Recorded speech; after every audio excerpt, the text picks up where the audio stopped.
सबै छन् जाति यहाँ, कोही छन् र बाँकी कहाँ, सबै छन् जाति यहाँ, गरेका मिली सबै गुराँस पनि फुल्छ यहाँ, एउटै हो सबको रहर, बनाऊ यो हाम्रो सहर, एउटै हो सबको रहर, बनाऊ यो हाम्रो सहर, हाम्रो नमस्कार। मकालु टेलिभिजनको पर्दा मार्फत त्यस्तै गरी फेसबुक पेज मार्फत प्रत्यक्ष र अप्रत्यक्ष रूपमा हेरेर साथ दिनुहुने तमाम दर्शकहरूमा विराटनगर दूर शिक्षा कार्यक्रमको आजको हाम्रो भेटमा म सामाजिक विषय शिक्षक ईश्वर दाहाल हजुरहरू सबैलाई स्वागत तथा अभिवादन व्यक्त गर्न चाहन्छु। Especially, I'd like to welcome you all my dear students of class 8 and I request you all to get ready for today's learning. केही समयको अन्तरालपछि फेरि हामी आज एउटा नयाँ विषय लिएर तपाईहरुसँग जोडिएका छौं र विशेष गरी म कक्षा 8 का भाइ बहिनीहरुलाई आजको एउटा बिल्कुल नयाँ तर एकदमै बर्निङ अति आवश्यक र संवेदनशील विषयमा तपाईहरुले केही कुरा सिक्न गइरहनु भएको छ। आशा छ धेरै भन्दा धेरै विद्यार्थी भाइ बहिनीहरुले हेर्नुहुनेछ, सरकारवालाहरुले हेर्नुहुनेछ भन्दै म आजको हाम्रो च्याप्टरलाई सुरु गर्न चाहन्छु। And today we are going to learn a very important lesson of our curriculum. त्यसमा भाइ बहिनीहरु आज हामी युनिट नम्बर 3 भित्रै रहेर कुराहरु गर्ने छौं। We are continuously talking about unit number 3 र युनिट नम्बर 3 बाट एउटा lesson that is lesson number 6 को कुरा गर्दै छौं आज हामी। And the topic for today's learning is हेर्नुस् त good governance। आज हामी पढ्दै छौं भाइ बहिनीहरु गुड गभर्नेन्स। क्लियर छ आजको च्याप्टर तपाईहरुलाई? आज हामी पढिरहेको छौं गुड गभर्नेन्स। नेपालीमा हुन्छ सुशासन।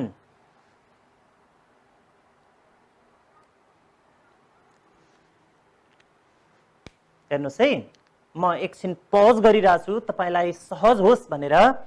Today we are going to talk about a very serious chapter entitled good governance।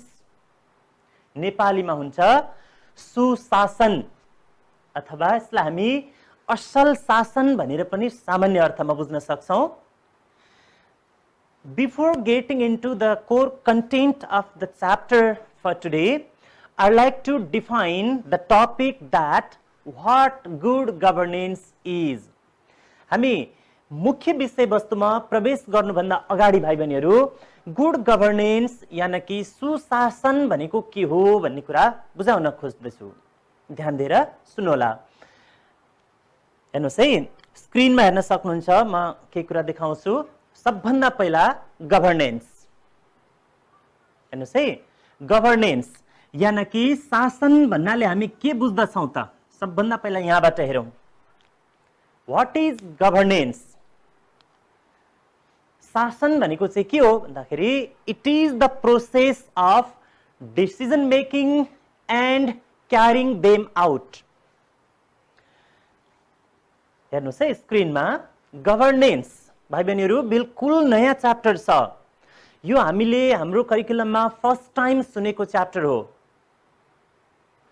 Term नै सबभन्दा फर्स्ट टाइम तपाई सुनिरहनु भएको छ। So please pay sincere attention for today's chapter। म भन्दैछु गभर्नेन्स शासन भन्नाले के हो? यो कमनली युज गरिने टर्म भित्र पर्दछ। We use it very commonly। प्रायः हामी यो टर्मलाई युज गर्दछौं तर अर्थ हामीले बुझेका छौं कि छैनौं। हेर्नुस् है, गभर्नेन्स भनेको it is one of the processes of के गर्ने प्रक्रिया त भन्दा decision making and carrying them out. कुनै पनि कुराको निर्णय गर्ने र त्यो निर्णयलाई लागू गर्ने प्रक्रियालाई हामी शासन भन्छौँ, शासन गर्नु भन्छौँ। त्यो कुनै एउटा व्यक्ति विशेषले पनि गर्न सक्छ, एउटा कम्युनिटीले गर्न सक्छ, एउटा अर्गनाइजेसनले गर्न सक्छ है, अथवा त्यो सरकारले पनि गर्न सक्छ। आज विशेष गरी हामी सरकारले गर्ने गभर्नेन्सको कुरा चाहिँ गर्छौँ, शासनको कुरा गर्छौँ। तर तपाईलाई बुझ्नको लागि चाहिँ गभर्नेन्स के हो भन्दाखेरि it is one of the processes of के रहेछ हेर्नुहोस् त, आफै हेर्नुहोस् त स्क्रिनमा, decision making and carrying them out. कुनै पनि विषयमा नीति निर्माण गर्नु, निर्णयहरू बनाउनु र त्यो नीति जुन निर्माण गरिन्छ त्यसलाई लागू गर्नु, त्यसलाई व्यवहारमा ल्याउनु, त्यसलाई प्रयोगमा ल्याउनु चाहिँ गभर्नेन्स हो। त भाइ बहिनीहरू एकचोटि सम्झिने प्रयास गर्नुहोस् त, मैले के भने तपाईहरुलाई, गभर्नेन्स भनेको शासन, शासन भनेको के रहेछ भन्दाखेरि it is the process of making decisions and carrying those made decisions out, bringing those made decisions into practice. कुनै पनि नीति अथवा कार्यक्रमहरू बनाउनु र तिनीहरूलाई व्यवहारमा प्रयोग गर्नु चाहिँ शासन हो भनेर बुझ्नु होला है त। अब अगाडि जाउँ, यहाँ हेर्नुहोस्, इन अदर वर्ड्स, अब म पर्टिकुलरली आजको हाम्रो कन्टेन्टतिर यसलाई इन्डिकेट गर्न चाहन्छु। इन अदर वर्ड्स, अरू शब्दमा भन्दा गभर्नेन्स के हो त? शासन भनेको के हो भन्दा गभर्नेन्स मिन्स के रहेछ हेर्नुहोस् त, the way in which a certain government works. एउटा निश्चित सरकारले काम गर्ने तरिकालाई चाहिँ हामी गभर्नेन्स भन्छौँ। अगाडि फेरि म ब्याक गर्न चाहन्छु, गभर्नेन्स इन जेनरल, सामान्य अर्थमा चाहिँ शासन भनेको व्यक्तिले अथवा सङ्घ संस्थाले अथवा एउटा परिवारले अथवा एउटा देशले, सरकारले जसुकैले गर्ने शासन भनेर हामी बुझ्दछौँ भने अब यसलाई अझै हाम्रो आजको कन्टेन्ट बेस्ड भएर भन्दाखेरि चाहिँ, कन्टेन्टको आधारमा भन्दा चाहिँ, in other words governance means, शासन भन्नाले the way in which a certain government works, एउटा निश्चित सरकारले जुन तरिकाले काम गर्छ त्यसलाई हामी गभर्नेन्स भन्छौँ। अब काम गर्ने भनेपछि यसमा पनि दुईटा कुरा रह्यो, हेर्नुहोस् त, त्यो एरो डाउन गरेर दिएको छ, हेर्नुहोस् त के रहेछ, काम भन्नाले के त, त्यही दुईटा काम, मेक्स डिसिजन्स, नीति निर्माण गर्छ, निर्णय गर्छ, एन्ड क्यारिज देम आउट, र तिनीहरूलाई व्यवहारमा लागू गर्छ। बुझ्नुहुन्छ नि कुरा? ल, त्यो चाहिँ हो गभर्नेन्स। अहिलेसम्म मैले तपाईलाई मात्रै गभर्नेन्स भनेको के हो, शासन भनेको के हो मात्रै बुझाइरहेको छु है। म अलिकति एउटा इक्जाम्पल दिन्छु। जस्तो तपाईहरु जुन एउटा स्कुलमा पढिरहनु भएको छ, तपाई एउटा कुनै पर्टिकुलर स्कुलमा पढिरहनु भएको छ, ठीक छ? तपाईको स्कुलमा विभिन्न नीति निर्माण गरिन्छन्, ती नीति निर्माणहरू तपाईको स्कुल प्रशासनले लागू गर्छ। त्यो स्कुल प्रशासनले निर्माण गरेको नीतिलाई चाहिँ तपाईमाथि, तपाई जस्तै थुप्रै साथीहरूमाथि, शिक्षक शिक्षिकाहरूमाथि, समग्र स्कुल फ्यामिलीमाथि लागू गरिन्छ। हो, द्याट इज गभर्नेन्स। त्यो नै एउटा के हो त, शासन हो, ठीक छ? यदि तपाईको क्लासरुम भित्र, तपाईको क्लासरुममा क्लास मोनिटरले सर्टेन रुल्स रेगुलेसन्सहरू बनाउनुहुन्छ र त्यसलाई चाहिँ लागू गर्नुहुन्छ भने that he or she is doing the act of governance. त्यो उहाँले शासन गर्ने प्रक्रिया सञ्चालनमा ल्याउनु भयो, त्यो नै हो शासन भनेको। बुझ्नुभयो नि? कमनली एकदम सामान्य अर्थमा। तर अब आज हामी पढ्दैछौँ सरकारले गर्ने शासन। यहाँ हेर्नुहोस् फेरि, गभर्नेन्स यस अर्थमा means the way in which a certain government works. अब हेर्नुहोस् है, यसमा म अलिकति यहाँ लेखेर देखाउँ। नेपालको कन्टेक्स्टमा कुरा गर्दा, when we talk about in the context of Nepal, जस्तो नेपालमा एउटा फेडरल गभर्नमेन्ट छ, फेडरल गभर्नमेन्ट पछि हामीसँग प्रोभिन्स गभर्नमेन्ट्सहरू छन्, त्यस्तै गरी लोकल गभर्नमेन्ट्सहरू पनि छन्। हामीसँग 3 तहका सरकारहरू छन् अहिले। स्थानीय सरकार अथवा लोकल बडीज भनेको हाम्रो गाउँपालिका र नगरपालिकाहरू भए, त्यसपछि 7 प्रदेशका प्रदेश सरकारहरू भए, अनि पुरा समग्र देशको केन्द्रीय सरकार यानि कि सेन्ट्रल गभर्नमेन्ट अथवा फेडरल गभर्नमेन्ट भयो। यी तीनै तहका गभर्नमेन्टहरूले सर्टेन पोलिसिजहरू बनाउँछन्, नीति नियमहरू बनाउँछन् र ती बनाइएका नीति नियमहरूलाई चाहिँ व्यवहारमा लागू गर्छन् भने त्यो समग्र प्रक्रियालाई हामी भन्छौँ गभर्नेन्स। सानो इक्जाम्पल, सपोज म तपाईँ सबैलाई अहिले विराटनगर महानगरपालिका भित्र रहनु भएको छ भन्ने सपोज गर्दैछु। तपाईँ यो विराटनगर महानगरपालिका भित्र बस्नुहुन्छ भने हाम्रो स्थानीय सरकार भनेको अहिलेको लागि विराटनगर महानगरपालिका भयो, ठिक छ। विराटनगर महानगरपालिकाले आफ्नो महानगरभित्रको जनताहरूको सेवा तथा सुविधाको लागि जति पनि प्लान्स, पोलिसिज, प्रोग्राम्सहरू बनाउँछ र त्यसलाई लागू गर्छ, इम्प्लिमेन्ट गर्छ, त्यो समग्र प्रोसेसलाई हामी भन्छौँ गभर्नेन्स, ठिक छ। यो सिलसिलामा अब हाम्रो लोकल गभर्नमेन्ट यानी कि विराटनगर मेट्रोपोलिटन सिटीले के गर्ने भयो भन्दाखेरि सबभन्दा पहिला decisions, it makes the decisions, सबभन्दा पहिला नीति निर्णयहरू निर्माणहरू गर्छ अनि त्यसपछि क्यारिज देम आउट, तिनीहरूलाई लागू गर्छ। यो नै गभर्नेन्स हो, बुझ्नुभयो नि। अब तपाईले गभर्नेन्स भनेको के हो बुझिसकेपछि let's combine it with the adjective good. अब हामी यो गुड भन्ने एडजेक्टिभसँग कम्बाइन गरेर हेरौँ। त्यसो हो भने गुड गभर्नेन्स चाहिँ के हो त? अगाडि हेर्नुहोस् त 10। तसर्थ गुड गभर्नेन्स मीन्स, अब आजको हाम्रो च्याप्टर भित्र आयौँ है हामी। गुड गभर्नेन्स मीन्स असल शासन अथवा सुशासन भन्नाले के हो त? The fair manner in which a government works. यदि मैले अघि भनिसकेँ एउटा सरकारले डिसिजन मेकिङ, हेर्नुहोस् है, decision making and implementing them अथवा क्यारिङ देम आउट, दुईटा काम गर्छ। यदि त्यो दुईटै काम डिसिजन मेकिङ अनि त्यसलाई इम्प्लिमेन्ट गर्ने काम चाहिँ गुड म्यानरमा गर्छ, फेयर म्यानरमा गर्छ भने त्यो चाहिँ भन्छ भाइ बहिनीहरू गुड गभर्नेन्स, ठिक छ। यदि डिसिजन मेकिङ लेभलमा र इम्प्लिमेन्टेसन लेभलमा चाहिँ यसले राम्रो सुशासन मेन्टेन गर्न सक्दैन भने त्यो चाहिँ फेरि ब्याड गभर्नेन्स बन्न जान्छ। त्यसैले आजको हाम्रो टपिक हामीले बुझ्दै गर्दा good governance means the fair manner अथवा in a good manner in which a government works. एउटा सरकारले सही तरिकाले शासन प्रणाली अवलम्बन गर्छ भने that is the good governance, त्यो चाहिँ सुशासन हो। और यसलाई अझ एक्सपान्डेड फर्ममा भन्नुपर्दा good governance means the fair manner in which the government makes it's decisions and क्यारिज them out.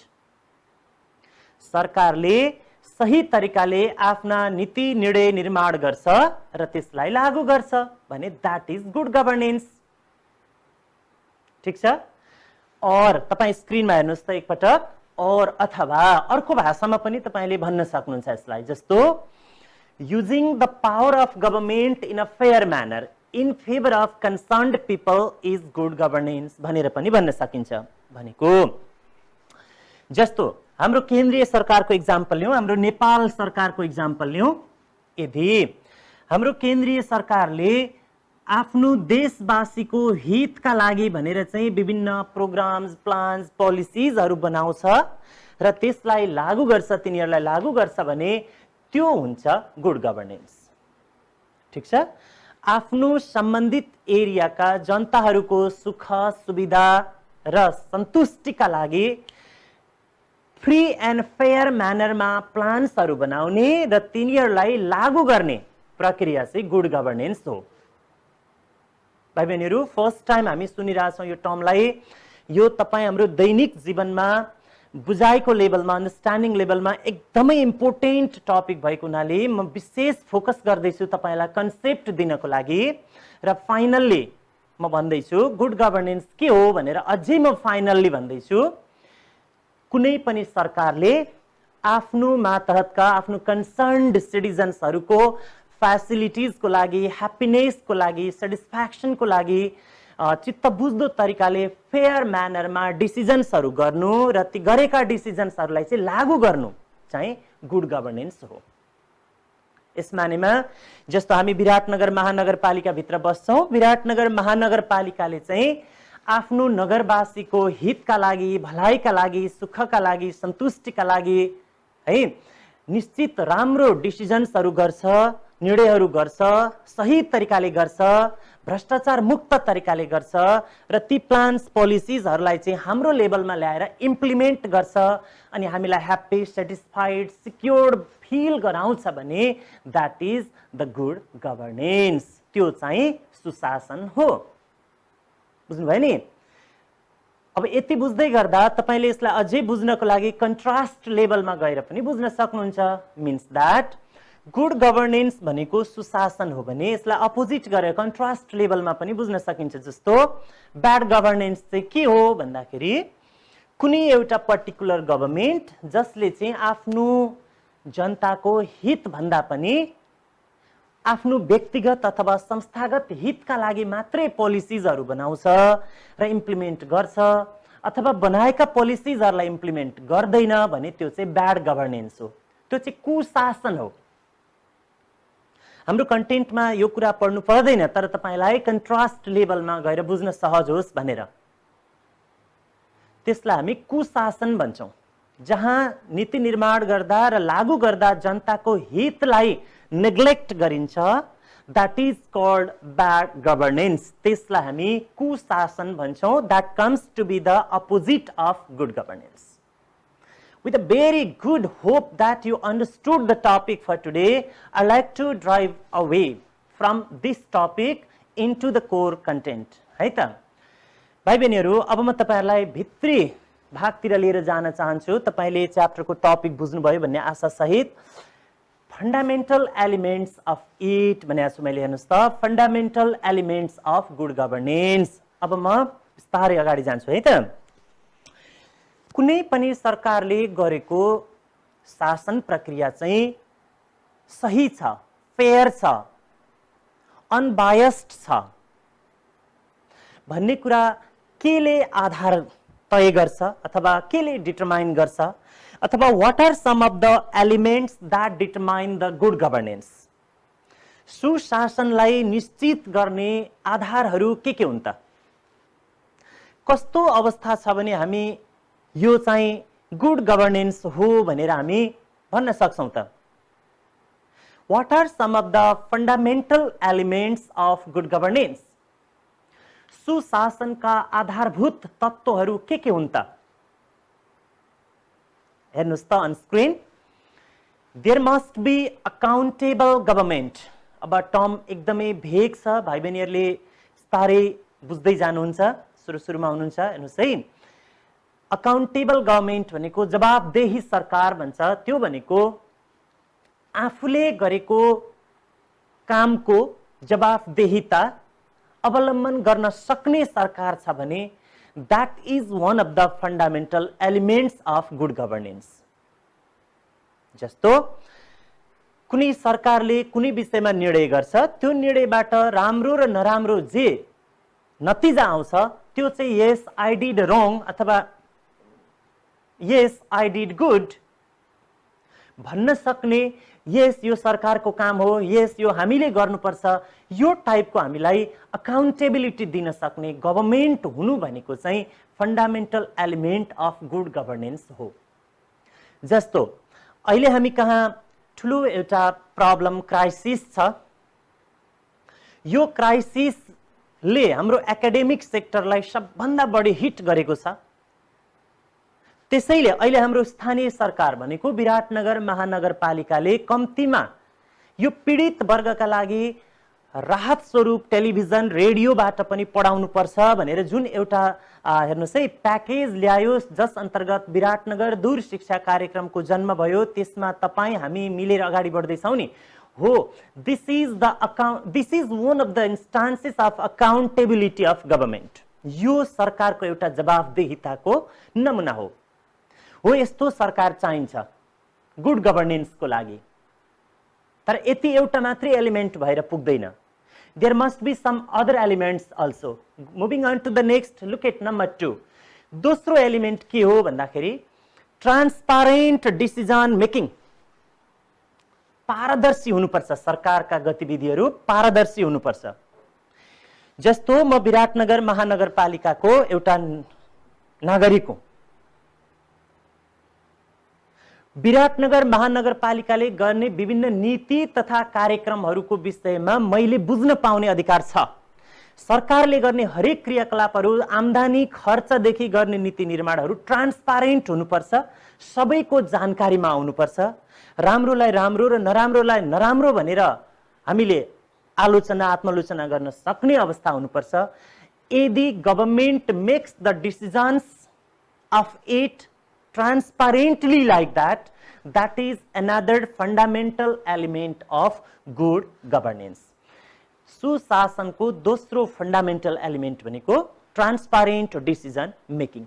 यदि नीति निर्माण गर्दाखेरि लुकाएर राखिन्छ, जनतालाई त्यसको विषयमा सूचना दिइँदैन भने the government is doing something wrong, the governance is wrong भन्न हामीले बुझ्नुपर्छ भनेर हामीले बुझ्नुपर्छ।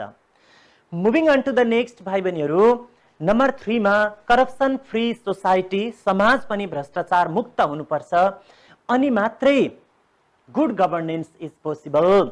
सुशासन त्यतिखेर सम्भव हुन्छ जतिखेर हामी तपाईं बस्ने समाज भ्रष्टाचार मुक्त हुन्छ। करप्सन भनेको हाम्रो थटदेखि लिएर थटबाट सुरु भएर हाम्रो व्यवहारसम्म लागू हुन्छ। यदि हाम्रो सोसाइटी करप्सन फ्री छ, भ्रष्टाचार मुक्त छ, हामी विचारको रूपमा अथवा वैचारिक रूपमा अथवा व्यवहारिक रूपमा करप्सन फ्री छौं भने that helps good governance to act well. त्यसैले गुड गभर्नेन्सको फन्डामेन्टल एलिमेन्टको लिस्टमा हामी करप्सन फ्री सोसाइटीलाई पनि राख्न सक्छौं। त्यसपछि नानीहरू नम्बर 4 मा छ वाइडर पब्लिक पार्टिसिपेसन भन्छ, बृहत जनसहभागिता। हेर्नुस् है, कुनै पनि लेभलको गभर्नमेन्टले नीति नियम बनाउँदा र त्यसलाई क्यारी आउट गर्दाखेरि धेरै भन्दा धेरै जनप्रतिनिधिहरूलाई सामेल गराएर जनताहरूको सहभागितामा, सकिन्छ भने प्रत्यक्ष सहभागितामा प्लान्स पोलिसिज बनाउने र क्यारी आउट गर्ने काम गर्छ भने त्यसले सुशासनलाई सहयोग पुर्याउँछ। So wider range of public participation can be considered another very important element of good governance. Moving on to the next and the final one, rule of law. यो नयाँ टर्म हो भाइ बहिनीहरुको लागि। रूल अफ ल लाई हामी कानुनी राज्य पनि भन्न सक्छौं, विधिको शासन पनि भन्न सक्छौं। यहाँ चाहिँ एउटा व्यक्तिको इच्छा भन्दा पनि कानुन चाहिँ सबैभन्दा माथि रहने अवस्था हो। सरकारले गर्ने कुनै पनि काम चाहिँ आफ्नो हित भन्दा पनि, आफ्नो टिम फ्यामिलीको हित भन्दा पनि कानुनले निर्दिष्ट गरे बमोजिम नीति नियम निर्माण गरिन्छ र त्यसलाई लागू गरिन्छ भने त्यहाँ चाहिँ सुशासन सम्भव छ। तर हाम्रो देशमा भाइ बहिनीहरू विभिन्न लेभलका गभर्नमेन्ट्सहरुमा, इन्स्टिट्युसन्सहरुमा एकजना व्यक्तिको विचार व्हिम्स, उसको पावर इन्फ्लुएन्स चाहिँ प्रभावकारी हुन्छ।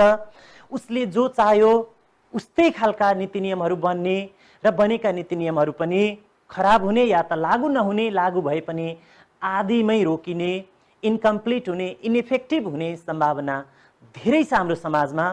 त्यसैले हाम्रो समाजमा चाहिँ आज सुशासनको कमी भएको कुरा पनि म भाइ बहिनीहरुलाई यहाँ बुझाउन चाहन्छु। ठीक छ, अहिले हामीले डिस्कस गरेको विषय भाइ बहिनीहरु टकिङ अबाउट हामी के कुरा गर्दै छौं, fundamental elements of good governance.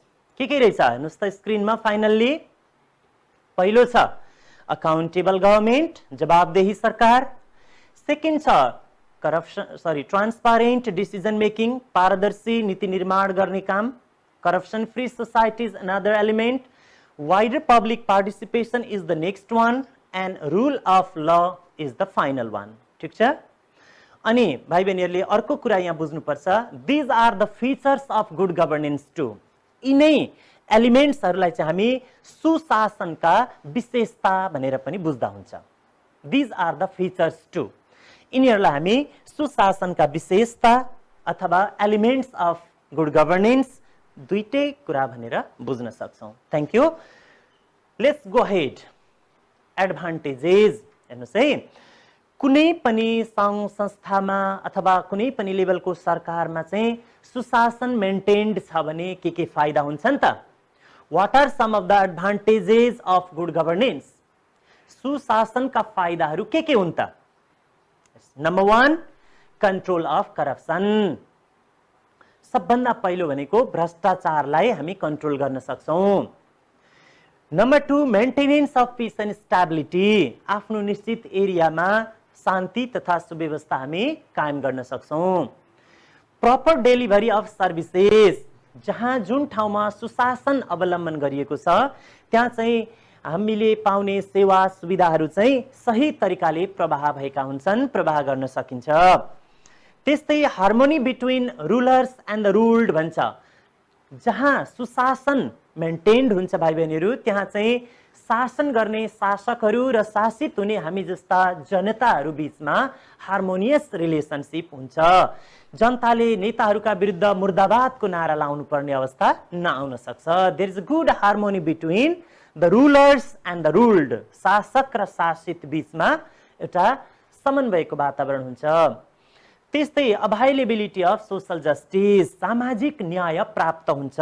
हामी समाजमा सामाजिक प्राणी भएर बाँचेपछि न्यायको अपेक्षा गर्छौं र जुन ठाउँमा भाइ बहिनीहरू गुड गभर्नेन्स छ, we can have the social justice. र अर्को छ appropriate distribution of means and resources. सुशासन मेन्टेन भएको ठाउँमा विकास निर्माणका लागि उपलब्ध स्रोत साधनहरूलाई चाहिँ एप्रोप्रिएटली समुचित तरिकाले डिस्ट्रिब्युट गरिन्छ, त्यो अर्को एडभान्टेज हो। Wider public participation is possible. जनसहभागिता पनि निश्चित रूपमा बढेर जान सक्छ। That is the next advantage.